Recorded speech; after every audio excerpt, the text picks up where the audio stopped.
obsession with aims. We want to create more aims because that gets the headlines. Not enough to say that we will raise the quality of healthcare in this country, but we must build more aims. Is the government moving in the right direction, or is the government misleading the country by this excessive focus on saying we'll build more aims when, as we can see on the ground, little progress has been made?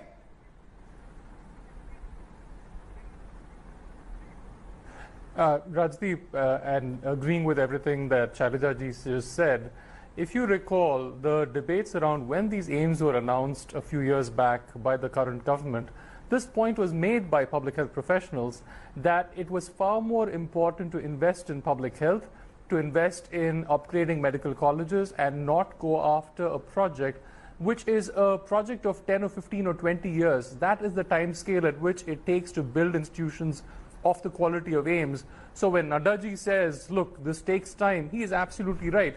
But the question is, should the government also balance long-term projects like that, which should be taken up? Because if that had been the argument at the time when the first aims had been set up by the Nehru government, we might have never had an aims at that time, right, if they'd focused just on short-term priorities. So the long-term priority is appropriate. I don't think we should measure progress just by construction completion. These work on different time scales.